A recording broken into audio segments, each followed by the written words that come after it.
Assalamualaikum warahmatullahi wabarakatuh. Nama saya Tata Tajuddin, unit kerja SLB ABC Yayasan Insan Sejahtera KCD 12 Kota Tasikmalaya. Pada kesempatan ini saya akan berbagi informasi tentang bagaimana melakukan pemecahan masalah terkait pembelajaran di kelas. Dilatar belakangi dengan hambatan kekhususan yang dialami oleh para peserta didik yang ada di kelas saya. Pertama, mereka merasa sulit untuk memahami materi mengenai bentuk-bentuk benda, terutama terkait pemahaman permasalahan mengenai sifat-sifat benda itu sendiri. Oleh karena hal tersebut, mungkin salah satu alternatif yang saya coba informasikan pada kesempatan video kali ini, yaitu dengan cara di mana ketika kita menyampaikan materi itu harus ditunjang dengan benda-benda nyata serta demonstrasi yang akan memberikan pengalaman nyata pada mereka untuk lebih memungkinkan anak secara sederhana paham terhadap proses akademik mengenai bentuk-bentuk benda yang khususnya pada sifat-sifat benda itu sendiri. Jadi antaranya untuk mempermudah mereka mencerna daripada materi tentang benda-benda di sekitar, yakni saya berusaha untuk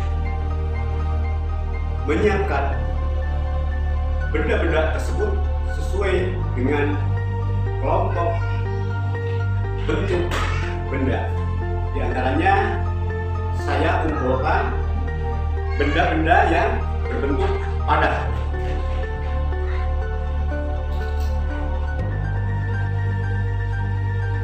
Lalu kumpulkan benda-benda yang memiliki bentuk cair.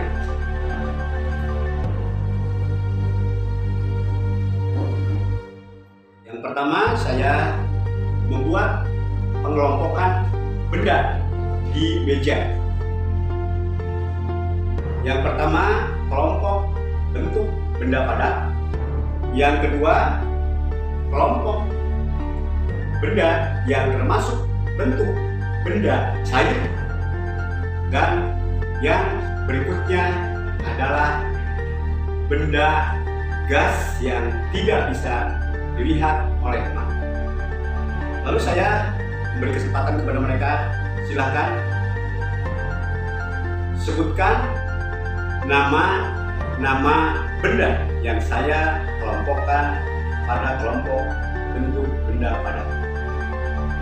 Setelah mereka tahu, lalu saya memberi kesempatan kepada kelompok peserta lainnya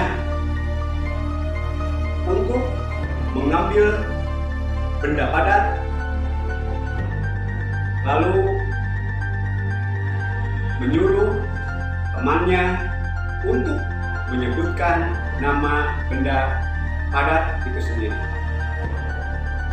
Kemudian berganti instruksi,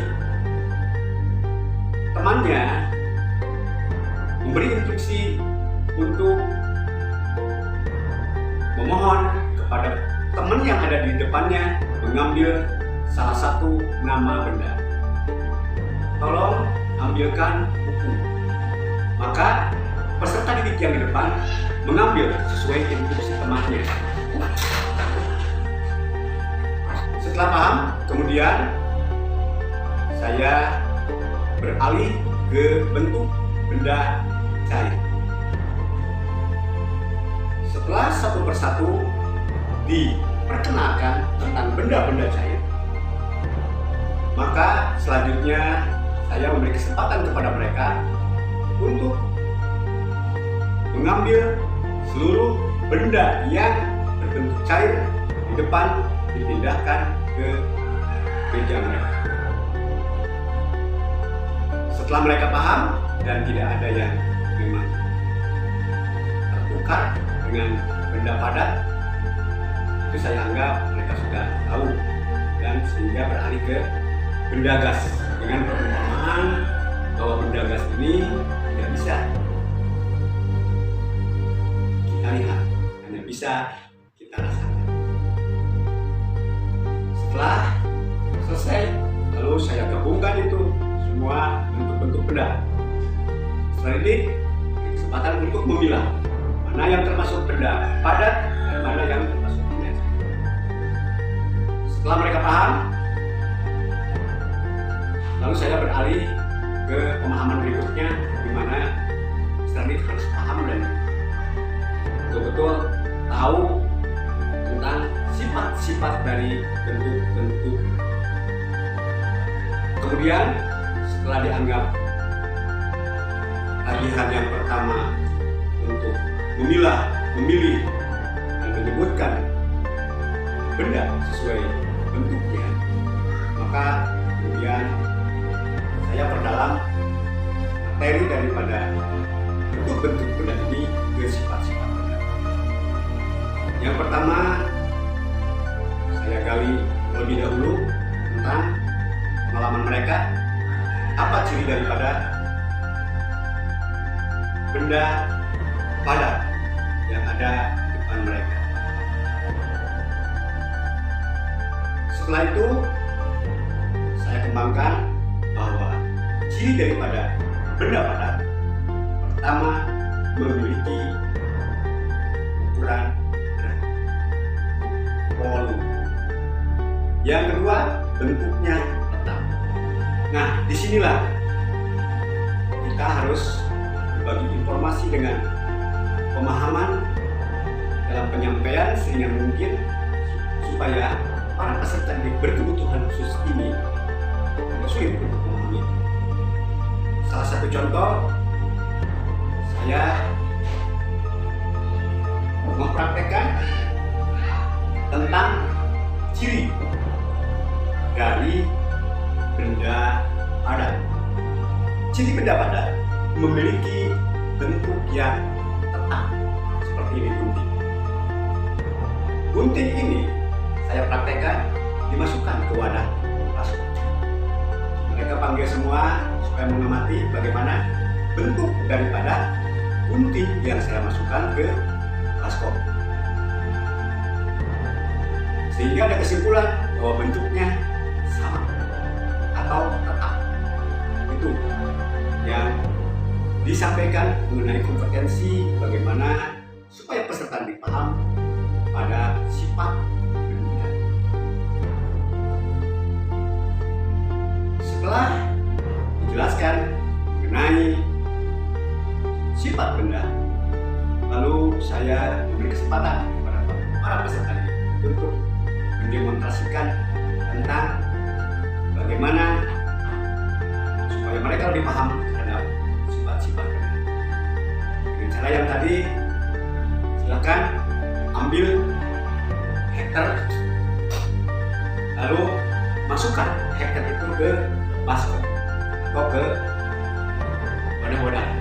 Apakah ini akan berubah mengikuti bentuk benda yang menjadi wadahnya atau tetap, sehingga mereka paham bahwa ciri daripada benda padat itu tetap. Setelah beres, dianggap kompetensi mengenai bagaimana pemahaman peserta didik ciri benda padat ini betul-betul paham. Kemudian saya gali pengalaman mereka terhadap bagaimana sifat daripada bentuk benda cair. Setelah digali pengalaman mereka terhadap sejauh mana mengenal sifat-sifat benda cair, lalu saya perdalam dan jelaskan bahwa inilah sifat dari benda cair. Sifat benda cair sama seperti benda padat, memiliki volume. Tapi perbedaannya antara benda padat dan benda cair itu ada hal tertentu yang harus dipahami oleh siswa. Saya praktekkan mereka ini benda cair, dan coba saya masukkan benda cair ini yang tadinya berbentuk mangkok karena di mangkok dialihkan ke gelas. Setelah beralih ke gelas, saya memantik pertanyaan, bagaimana bentuknya sekarang? Katanya seperti gelas, Pak. Itulah ciri daripada bentuk benda cair itu mengikuti pola wadah, di mana cairan itu dituangkan. Bentuk wadahnya toples, benda cair dimasukkan ke toples, maka inilah yang dinamakan ciri khusus daripada bentuk benda cair. Ini ciri daripada benda cair ikuti bentuk wadahnya. Cairan dimasukkan ke botol mineral seperti botol mineral. Bentuk benda cair dimasukkan ke bentuk wadah seperti ini. Seperti inilah di dalamnya benda cair itu berada. Itu perbedaan sifat daripada benda padat dan benda cair. Kemudian untuk sifat benda gas, saya memberi satu analogi yang memang logis dan empiris. Ketika kita di kelas, bagaimana? Apakah kita bisa hidup udara? Mereka bilang, nah itulah bahwa sifat daripada benda gas itu memenuhi ruang. Benda gas tidak bisa dilihat oleh kasar, itu ciri, tetapi bisa dirasakan. Salah satu contoh, kita lagi ada di kelas dengan udara ini, badan terasa ada kemana. Lalu kipas angin dinyalakan dan terasa adanya sentuhan udara yang tidak terlihat di tubuh badan, sehingga badan merasa segar, pernapasan pun merasa lega.